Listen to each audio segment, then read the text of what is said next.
सर्व शेतकऱ्यांचं माझ्या यूट्यूब चॅनलवरती स्वागत आहे. तर मी तुमचा मित्र विशाल आज आलेलो आहे सोलापूरमधील एका कलिंगडच्या प्लॉटवरती. सोलापूरमधील एक शेतकरी आहेत पाथरी गावातील. तर त्यांच्या कलिंगडच्या प्लॉटला भेट देण्यासाठी आज आपण आलेलो आहे. तर प्लॉटची डिटेल तुम्हाला नंतर पूर्ण सांगतो कोणत्या कंपनीचा आहे ते. सुरुवातीला आपण प्लॉटची कंडिशन बघून घेऊया की सेटिंग वगैरे कशी आहे. हे बघा, अशा पद्धतीनं प्लॉटची सेटिंग 16व्या दिवशी दिसून आलेली आहे. विशेष करायची गोष्ट आहे की 16व्या दिवशी अशा म्हणजे कलिंगडमध्ये 16व्या दिवशी तर सेटिंग दिसून येतच नाही सहजासहजी, पण ह्या प्लॉटमध्ये दिसून आलेली आहे. ह्या प्लॉटची लागवड जवळपास 1 ऑगस्टच्या आसपास झालेली आहे आणि आज तारीख आहे 16 ऑगस्ट. तसा प्लॉट हा 4 एकरचा आहे. प्लॉटची साईज मोठी आहे. जवळपास 4 ते 4.5 एकरचा प्लॉट आहे. तर कंडिशन बघू शकता, शेंडा पण पूर्ण फ्रेश आहे, चालू आहे आणि थोडंफार नागाळीचा प्रादुर्भाव दिसून येत आहे प्लॉटवरती. आता कसं आहे, वातावरण थोडं ढगाळ असल्यामुळं नागाळी तर 100% दिसून येणारच आहे.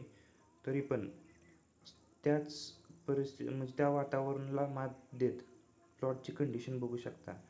नागाळीचं पण प्रमाण जास्त दिसत नाही आणि 16व्या दिवसाच्या मानानं ही सेटिंग खूप म्हणजे अपेक्षेच्या पुढे आहे. हे बघा, आता कॅमेऱ्यात दिसून येणार नाही पण इथं सेटिंग झालेली आहे कलिंगडची. बघा प्लॉटवर किती काळोखी आणि फ्रेशनेस दिसून येत आहे. हे बघा सेटिंग अशा पद्धतीनं लहान लहान सेटिंग दिसून आलेली आहे. प्रत्येक वेलाला म्हणलं तर सरासरी 1 ते 3 सेटिंग दिसून येतात. आता काही अपवाद रोपं असतात की व्हायरसला बळी जाते ती. हे बघा, व्हायरसला बळी गेलेलं रोप, याची वाढ होत नाही की पिवळे पडतात आणि ह्याची उंची प्लॉट काढणीपर्यंत एवढीच दिसून येते. ह्याची वाढ पण होत नाही. बघा अशी प्लॉटची अवस्था आहे आता सध्या तरी.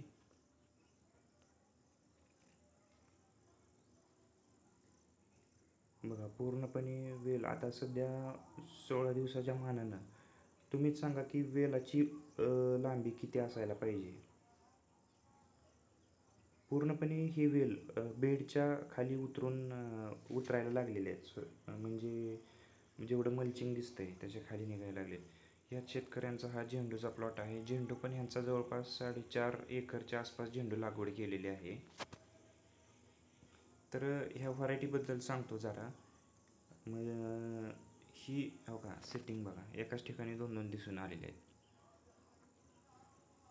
ही जी व्हरायटी येते ही ग्लोरीज कंपनीची, ग्लोरीज सीड्स या कंपनीची व्हरायटी आहे आणि झेंडू पण त्याच कंपनीचा आहे. आम्ही एकदा मागच्या आठवड्यात ग्लोरीज कंपनीच्या एका झेंडू पीक पाणी कार्यक्रमात गेलो होतो. तर तिथं आम्ही झेंडूची म्हणजे उंची म्हणा, फुटवा म्हणा, हा फुटवा शेतकऱ्याला आवडल्यामुळं ह्या शेतकऱ्यानं पण त्याच व्हरायटीची लागवड केलेली आहे.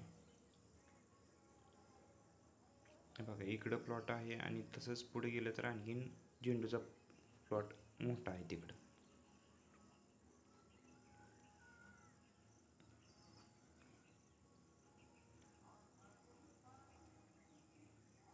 या शेतकऱ्यांचा हा प्लॉट आहे.